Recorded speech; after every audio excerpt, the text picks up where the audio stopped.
Hello everyone and welcome to Tidgney's GT Sport Driving School. Hooray, it's here guys, finally. I know some of you have been wanting this for quite a while now, but I've organised the episodes and we're going to look at it similar to how we did the Road to GT Academy 2013 series. So if you were following my channel 5 years ago, because it's quite a while ago, I did a similar thing, but this is going to be enhanced, it's updated, it's for GT Sport mainly, but you might be able to use this elsewhere. But even so, we're going to be focusing GT Sport and different aspects of it. So you might take away one tip from this, you might take away loads of tips from this. You could be the fastest driver in the world and pick up something, or you could be just starting out, learn tons and suddenly go from DR of E to DR of A+, and fighting with the best in the world. But that's for you to watch and listen and potentially learn something. I'm going to give you all the tips that I know, so everything that is in here is going to you. Yeah, what you take from it is what you take from it at the end of the day. So we've got 20 episodes planned. Originally this introduction was going to be episode 1, but because I'm just talking to the camera, I figured, do you know what, we'll have a 20th episode. So I'll talk you through each episode of what we're going to go through. If there's anything you particularly want to see that I've not mentioned, let me know and I'll have a look at it. But first of all, we start with braking. So next Tuesday, they're going to be every Tuesday. We're going to start with braking. Now, braking is so significant in GT Sport, so that's going to be quite a long episode. We're going to look at trail braking, what happens to the car when the car decides to oversteer under braking, so how can you control that, because you can control it. Just general braking of cars, so, you know, slamming on the brakes, what happens to the car, how can you judge that better, you know, braking distances, and we're going to look at all sorts like that with the braking episode. A good one to look out for, because I think the transition from Gran Turismo 6 to Gran Turismo Sport, I think has been the most significant in this area in braking. Braking now, if you're too aggressive, it can cost you tons of time, whereas in Gran Turismo 6, you tended to be more aggressive with braking than you would in real life. Now you've really got to think about it. So, you know, that's episode 1, that's one to look out for. The second episode, we're going to look at then accelerating, you know, balancing the throttle, going around corners, making sure that everything we do with our right foot allows us to increase our pace. So, you know, accelerating out of a corner sounds simple and put your foot to the floor, but it doesn't always work like that. Think of group 3. The car decides to oversteer, you got to be careful of that. So we're going to look at accelerating in general, because braking and accelerating kind of go hand in hand. So episode 1 and 2 makes sense. You know, if you think about Gran Turismo 1, that is literally the first license test. We're going to look at these, we're going to really apply the knowledge, and hopefully you take away something from that. Obviously, braking and accelerating goes into cornering, so that's number 3.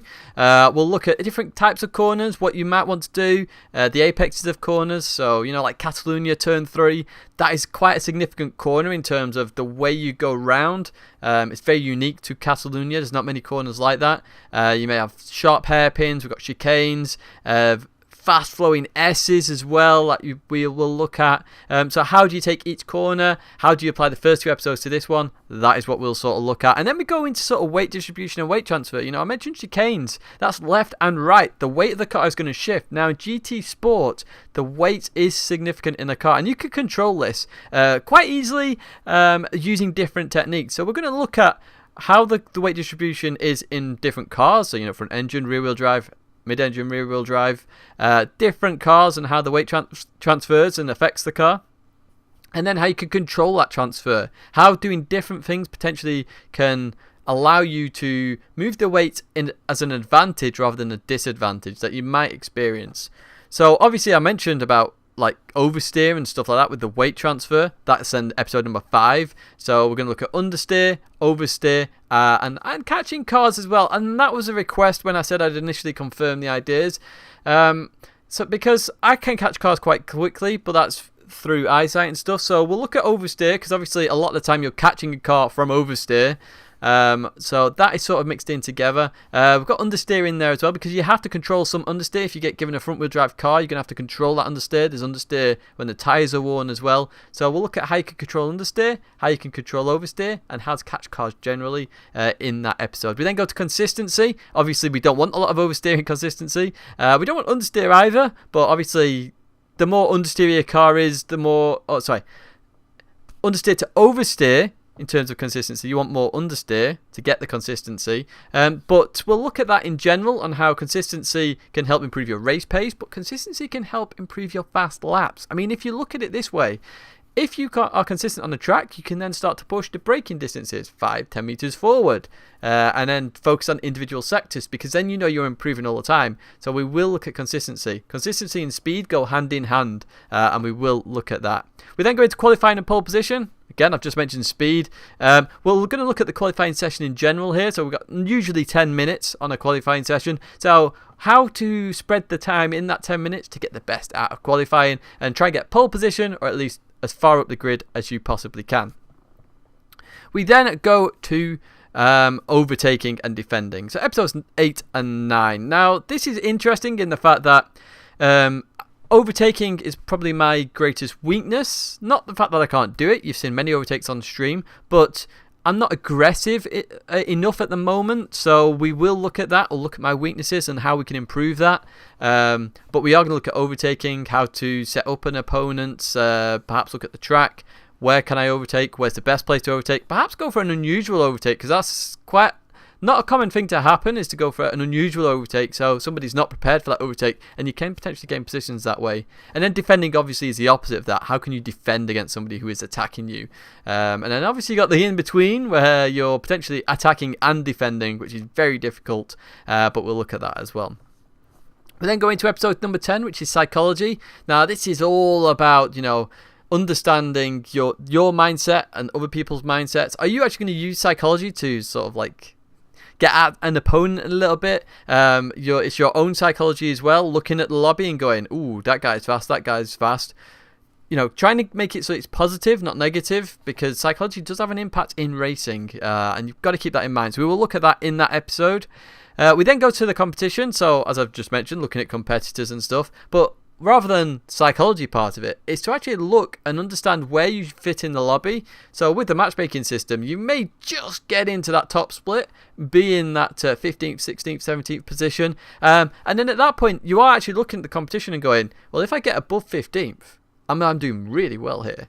If I get below 15th, I'm not too bad. I could potentially risk more if I'm in that bottom section. So it's looking at the competition and understanding what to do and where. So for example, in the qualifying, if you are one of the lower splits, lower members of that split, potentially you might want to go out a little bit later to not get in the way of a faster driver, and that will help your qualifying in general. So you can see how these episodes then link up.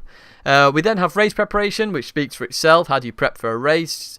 Give you an example. I don't prep that much for the off season of FIA, but during the season I will prep a lot more than the off season. Potentially daily races, you will prepare differently for those as well. Fuel and tyre saving, we'll then go into the details of fuel and tyre saving. So, fuel not so much at the moment as a priority, but it used to be a significant part of the racing. How can you save fuel? When is it best to save fuel and not to save fuel? And then tyre saving, how can you save those tyres? How can you make those tyres last that little bit longer so that you have an advantage over your opponents, even if you're in the same car? It's quite an interesting topic, so we'll look at that. We've got race analysis. So how can you look at a race after it's finished and go, okay, I finished 10th. How could I have finished 9th? Or I finished 10th. How did I do that well in that lobby? So we will look at that and decide, how I'll show you how I do it, and then you can see how you potentially could do it, and then decide how you could then prepare again in the future for a different race.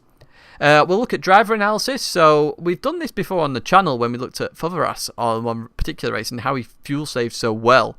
So how can you analyse another driver and their driving style, or the way they brake, accelerate, save fuel, as I've just said? How can you analyse their replays and then apply that to your own driving style? So we will look at that.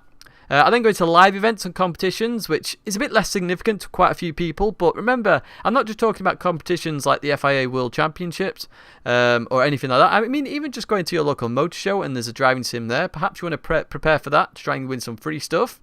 How can you prepare for that? We'll look at the best ways to practice, prepare. Do you want to go in the morning, afternoon, everything like that. To prepare for a competition. We then look at equipment. Now, equipment's obviously a very it's a competitive topic in terms of controller versus wheel. You've also got the argument of brake potentiometer versus load cell, stuff like that. So we'll look at the equipment just in general, really. Remember, you can be fast on all types of equipment. I've had 4 wheels. I've been equally as fast on all of them. I used to be as fast on a controller, obviously not anymore because I've not used it in ages, but, GT Academy 2011, I was the fastest on the pad in the competition, so, I did have the pace there. I can explain potentially what you could do to improve your equipment. Even a controller you can improve to make your life easier. We'll then go into mental preparation, so this is your own mental preparation. When I talk about this, imagine a Formula 1 driver, they listen to music. They get asked quite often, we will get the words out, what they can do or what they listen to before a race in order to, build their sort of heighten their senses, build themselves up, get real positive energy in there for a race. I've done it before when I used to play esports for real-time strategy games. I used to listen to one particular song which would really hype me up and really get me in the mood for a battle in an RTS game. So, we'll look at mental preparation. It is significant. And then moving on from that, we're going into exercise and food. Now, you might think about this and go, why does that matter? It does matter. So, when you race in Gran Turismo or any sim really, if you look at the fact that you sweat a lot, exercise can help improve that. So if you can build your fitness up, you may sweat less, which allows you to concentrate more, and that alone is helpful. You may be able to lower your heart rate, again allowing you to think more clearly because your body's not in as much stress, and therefore you can think better and make more better judgments in a race. And then food as well. So there's some foods that you might not want to eat before a race, and some foods or drink that you might want to. For example, I'm British. I like a good cup of tea. A cup of tea is actually very helpful. Water. I go on about this all the time. Ivan on GT Planet will laugh at this because I'm always on about staying hydrated. Stay hydrated for a race. Yes, it's a sim race, right?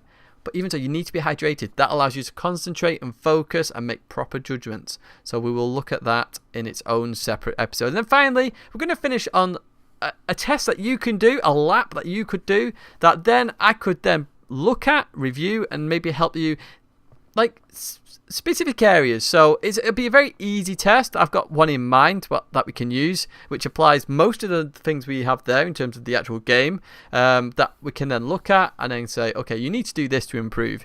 You can see the weight moving, for example, so we need to stop the weight moving as much. We will look at a test that is able to do, that you can do, and then I can have a look at as well, and we can hopefully improve that way.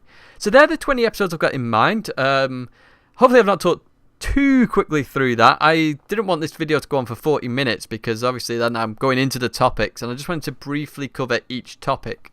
But they're the 20 episodes I've got in mind for this GT Sport Driving School, Tidgney's GT Sport Driving School. As I say, it follows a similar pattern to the Road GT Academy series, which I'll put the playlist below, but obviously we're enhancing that. It's more up to date. It's GT Sport, and it's more, the gameplay will be more significant, and it'll be stuff you can try right now that is there. PlayStation 4, Gran Turismo Sport, get on it. Let's get playing. So I'd say that's the start of it. So every Tuesday from now on, the first episode is obviously next Tuesday after I come back from the World Finals, which we will be breaking, which is probably going to be the most significant episode straight off the bat, one that you can apply straight away. So make sure you tune in for that. Thank you very much for the support that you've given me throughout this year as I go towards the World Finals. Hopefully some of these tips can help you potentially even get to the regional or world finals. But that's it for me for now. Thanks very much for watching. I will see you at the first episode of the Tidgney GT Sport Driving School next week on Tuesday. Ciao.